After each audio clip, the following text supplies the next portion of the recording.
अस्सलाम वालेकुम। आज मैं आपके साथ आलू गोश्त का सालन बनाने की रेसिपी शेयर कर रही हूँ।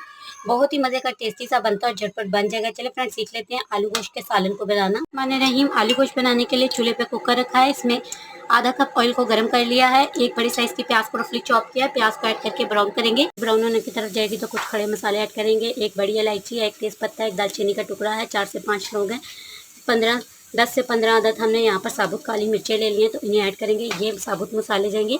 प्याज हमारी ब्राउन हो चुकी है। 850 ग्राम मैंने गोश्त लिया था, इसे मैं ऐड करूंगी। अच्छी तरह से धोकर मैंने इसे वॉश कर लिया था। प्याज करते हुए 1.5 टेबलस्पून भरकर अदरक लहसुन का पेस्ट ऐड करेंगे। यहाँ पर अच्छी तरह से बुनाई कर लें। गोश्त की बुनाई करने के बाद कुछ सिंपल से मसाले जाएंगे। तो यहाँ पर आधा चम्मच मैंने सालन मसाले का लिया है, ऑप्शनल है। हाफ चम्मच हल्दी का लिया है, 1 टीस्पून नमक का लिया है, 1 टीस्पून लाल मिर्ची का पाउडर है, 1 टीस्पून भरकर धनिया पाउडर है। ये सिंपल से मसाले स्टेज पे ऐड करेंगे।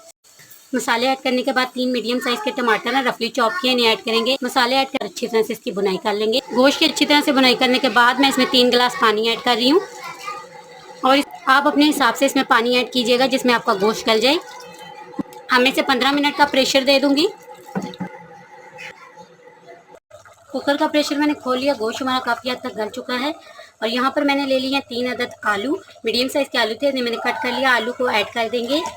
कुकर का प्रेशर दोबारा से लगाएंगे और 3 सीटी तक इन्हें पकाएंगे। कुकर का प्रेशर मैंने खोल लिया, चेक कर लिया, आलू भी गल चुके हैं और यहाँ पर हमारा गोश्त भी अच्छी तरह से डन हो चुका है। 1 टीस्पून हम गरम मसाला पाउडर ऐड करेंगे। 1 टीस्पून यहाँ पर आपने जीरा ऐड करना है। ये दोनों चीज़ें आपने इसी स्टेज पर ऐड करनी है, पहले आप ऐड नहीं करेंगे। करने के लिए 1 टीस्पून भरकर मैं कसूरी मेथी ऐड कर रही हूँ। साथ में 2 हरी मिर्ची ऐड की हैं। फ्लेम बंद करेंगे और इसे सर्व कर लेंगे। ज़्यादा टेस्टी और लजीज सा आलू गोश्त का सालन बना है, इसे सर्व कर लिया है। आलू गोश्त के सालन की ये रेसिपी अगर आपको पसंद आती है, कोशिश अच्छी लगती है, तो प्लीज़ चैनल को जरूर से सब्सक्राइब कीजिएगा, रेसिपी को शेयर कीजिएगा, ट्राई कीजिएगा। अपना रखिएगा ख्याल। अल्लाह हाफिज़।